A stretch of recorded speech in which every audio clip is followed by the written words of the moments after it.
Hi friends, ನಮಸ್ತೆ. Welcome back to Geetha Kannadathi all in one vlogs. ಎಲ್ಲರೂ ಹೇಗಿದ್ದೀರಾ? ಚೆನ್ನಾಗಿದ್ದೀರಾ ಅಂತ ಭಾವಿಸ್ತೇನೆ.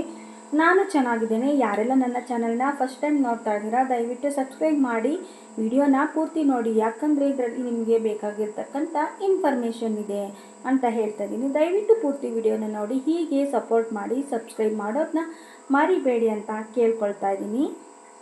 ನಮಸ್ತೆ ಸ್ನೇಹಿತರೆ. ಈ ಒಂದು ವಿಡಿಯೋನ ಯಾಕೆ ಅಪ್ಲೋಡ್ ಮಾಡ್ತಿದ್ದೀನಿ ಅಂತಂದರೆ ಒಂದು ಇನ್ಫಾರ್ಮೇಷನ್ ಸಹ ಇದೆ. ಹಾಗೆ ಇದು ಹಾಸ್ಪಿಟಲ್ ವಿಡಿಯೋ ಅಂತ ನಿಮಗೆ ನೋಡಿದರೆ ಗೊತ್ತಾಗುತ್ತೆ. ಯಾಕಪ್ಪ ನಾನು ಹಾಸ್ಪಿಟಲಲ್ಲಿದ್ದೆ ಅಂದರೆ ನಮ್ಮ ಮನೆಯವ್ರಿಗೆ ಹರ್ನಿಯಾ ಆಗಿತ್ತು, ಅವ್ರಿಗೆ ಆಪ್ರೇಷನ್ ಮಾಡಿಸ್ಬೇಕಿತ್ತು. ಹಾಗಾಗಿ ನಾನು 11 ದಿನ ಹಾಸ್ಪಿಟ್ಲಲ್ಲಿ ಇದ್ದೆ, ಅಡ್ಮಿಟ್ ಮಾಡಿಕೊಂಡು. ಹಾಗಾಗಿ ಈ ವಿಡಿಯೋನ ಸುಮ್ಮನೆ ಮಾಡ್ಕೊಂಡಿದ್ದೆ, ನೆನಪಿಗೆ ಇರಲಿ ಅಂತ ಹೇಳಿಬಿಟ್ಟು.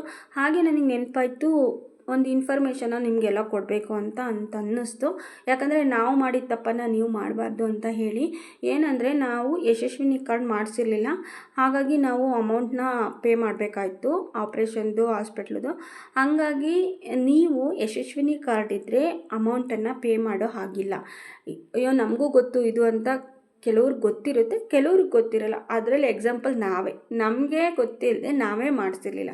ಗೊತ್ತಿತ್ತು ಬಟ್ ಮಾಡಿಸಿರಲಿಲ್ಲ, ನಮ್ಮ ಹತ್ರ ಯಶಸ್ವಿನಿ ಕಾರ್ಡ್ ಇರಲಿಲ್ಲ. ಹಾಗಾಗಿ ಪೂರ್ತಿ ಹಾಸ್ಪಿಟ್ಲು ಬಿಲ್ನ ಕಟ್ಟಬೇಕಾಯ್ತು. ಯಾರೆಲ್ಲ ಮಾಡಿಸಿಲ್ಲ ದಯವಿಟ್ಟು ಮಾಡಿಸ್ಕೊಳ್ಳಿ. ಅಂದರೆ ಅನಾರೋಗ್ಯ ಆಗಬೇಕು ಅಂತಲೇ ಅಲ್ಲ, ಸೇಫ್ಟಿಗಿರಲಿ. ಇವಾಗ ಯಾವಾಗ ಏನು ಅಂತ ಹೇಳೋಕ್ಕಾಗಲ್ಲ ಅಲ್ವಾ. ನಾವು ಆರೋಗ್ಯವಾಗಿದ್ದೀವಿ, ನಾವ್ಯಾಕೆ ಮಾಡಿಸ್ಕೋಬೇಕು ಸುಮ್ಮನೆ? ಆ ಥರ ಎಲ್ಲ ಥಿಂಕ್ ಮಾಡೋದೇ ಬೇಡ. ಇವಾಗೆಲ್ಲ ನಾವು ನ್ಯೂಸ್ಗಳನ್ನ ನೋಡ್ತಾ ಇದ್ದರೆ ಗೊತ್ತಾಗುತ್ತೆ. ಕೆಲವೊಂದು ಸರಿ ಯಾವಾಗ ಆರೋಗ್ಯ ಕೈ ಕೊಡುತ್ತೆ ಅಂತ ಹೇಳೋಕ್ಕಾಗಲ್ಲ. ಹಾಗಾಗಿ ಯಶಸ್ವಿನಿ ಕಾರ್ಡ್ ಇದ್ದರೆ ಉತ್ತಮ. ನಾವು ಮಾಡಿದ ತಪ್ಪನ್ನು ನೀವು ಮಾಡಬೇಡಿ ಅಂತ ಹೇಳೋದಕ್ಕೆ ಈ ವಿಡಿಯೋನ ಮಾಡಿದೆ. ಹಾಗೆ ಯಾರಿಗೆಲ್ಲ ಇನ್ಫಾರ್ಮೇಷನ್ ಇಷ್ಟ ಆಯಿತು ಲೈಕ್ ಮಾಡಿ. ಮತ್ತು ನೆಕ್ಸ್ಟ್ ಏನಪ್ಪ ಅಂತಂದರೆ, ಇನ್ನೊಂದು ನಾನು ನಿಮಗೆ ಹೇಳಬೇಕು ಅಂತಂದರೆ, ಯಾವುದೇ ಕಷ್ಟ ಬಂದರೂ ಕುಗ್ಬೇಡಿ, ಯಾವುದೇ ಸುಖ ಬಂದರೂ ಹಿಗ್ಬೇಡಿ. ಯಾಕಂದರೆ ಕಷ್ಟ ಬಂದರೆ ಅದು ಶಾಶ್ವತ ಅಲ್ಲ, ಸಿರಿತನ ಇದ್ದರೆ ಅದು ಶಾಶ್ವತವಲ್ಲ. ಹಾಗಾಗಿ ಯಾವುದಕ್ಕೂ ಹೆದರಬೇಡಿ ಅಂತ ನಾನು ಹೇಳ್ತಾ ಇದ್ದೀನಿ. ನಮಗೆ ಯಾರೇ ಸಹಾಯ ಮಾಡಲಿಲ್ಲ, ನಮ್ಮ ಜೊತೆ ಯಾರೂ ಇಲ್ಲ ಅಂದರೂ ಸಹ ದೇವರು ಯಾವುದೋ ರೂಪದಲ್ಲಿ ನಮಗೆ ಒಂದು ಧೈರ್ಯವನ್ನು ಕೊಡ್ತಾನೆ. ಹಾಗಾಗಿ ನಮ್ಮಲ್ಲಿ ತಾಳ್ಮೆ ಇರಬೇಕು. ನಮ್ಮಲ್ಲಿ ನಮಗೆ ಆತ್ಮವಿಶ್ವಾಸ ಇದ್ದಾಗ ನಾವು ಎಂಥದೇ ಪರಿಸ್ಥಿತಿಯನ್ನು ದಾಟಿ ಬರ್ಬೋದು ಅಂತ ನಾನು ಹೇಳ್ತೀನಿ.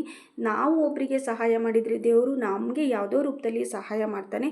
ಹಾಗಾಗಿ ಯಾವುದೇ ಕಷ್ಟ ಬಂದರೂ ಕುಗ್ಬೇಡಿ, ಯಾವುದಕ್ಕೂ ತಗ್ಬೇಡಿ ಅಂತ ನಾನು ಹೇಳ್ತಾ ಇದ್ದೀನಿ. ಆತ್ಮವಿಶ್ವಾಸ ನಿಮ್ಮ ಜೊತೆಯಲ್ಲಿ ಯಾವಾಗಲೂ ಇರಲಿ. ವಿಡಿಯೋ ಇಷ್ಟ ಆಗಿದರೆ ಲೈಕ್ ಮಾಡಿ, ಶೇರ್ ಮಾಡಿ. Thank you.